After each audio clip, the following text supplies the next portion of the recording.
भारत में आतंकी हमले तो बहुत हुए, लेकिन कुछ हमले ऐसे थे जिन्होंने पूरे विश्व पे छाप छोड़ दी।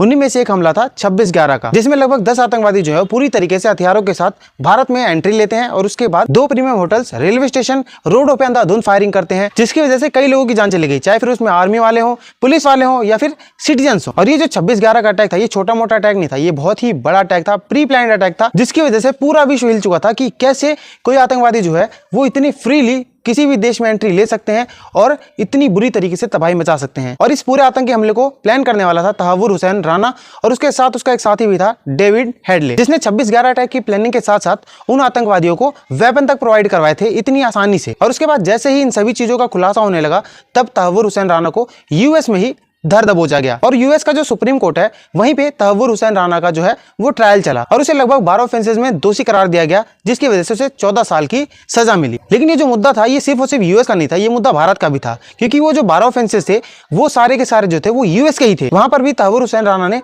कई बेगुनाह जो अमेरिकन थे उनकी जान ली थी। और तहव्वुर हुसैन राना को सजा मिलने के बाद जो इंडिया है वो लगातार कोशिश कर रहा था कि कैसे करके तहव्वुर हुसैन राना को वापिस इंडिया लाया जा सके, ताकि उसकी की गई सजा उसको मिल सके और जो उसका नेटवर्क है, उसके जो आतंकवादी साथी हैं, उन सभी का पता लगाया जा सके। और इसी के चलते जो इंडिया की नेशनल इन्वेस्टिगेशन एजेंसी है वो लगातार कोशिश करती थी कि जो तहव्वुर हुसैन राना है उसको वापस लाया जा सके। और ये जो कोशिश थी एनआईए की, ये सफल भी रही। जब 2023 में सुप्रीम कोर्ट ऑफ यूएस ने एनआईए की अपील को ग्रांट कर दिया और बोल दिया कि तहव्वुर हुसैन राना को इंडिया भेजा जा सकता है, लेकिन उसके बाद ही अमेरिका में कुछ पॉलिटिकल जो प्रॉब्लम्स थी वो चालू हो गई, जिसकी वजह से तहव्वुर हुसैन राना को वापस नहीं लाया जा सका। लेकिन फरवरी 2025 में प्रेसिडेंट डोनाल्ड ट्रंप ने यह बोल दिया कि तहव्वुर हुसैन राना को एनआईए को सौंपने की इजाजत दे दी, मंजूरी दे दी।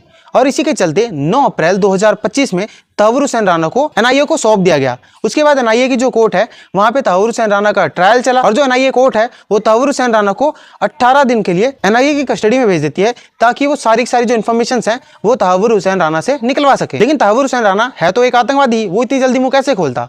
उसने 18 दिन का जो समय था वो ऐसे ही वेस्ट कर दिया। उसने प्रॉपर तरीके से कोऑर्डिनेट ही नहीं किया एनआईए के साथ, जिसकी वजह से जो एनआईए है उन्होंने एनआईए कोर्ट से फिर से अपील की कि तहव्वुर हुसैन राना को वापिस से उनकी कस्टडी में भेज दिया जाए। और फिर से जो एनआईए कोर्ट है उन्होंने 12 दिन के लिए तहव्वुर हुसैन राना को एनआईए की कस्टडी में सौंप दिया।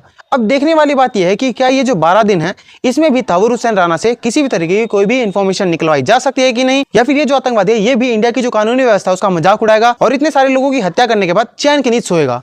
तो बस इस जानकारी के लिए मेरे अकाउंट से जुड़ जाइए। धन्यवाद।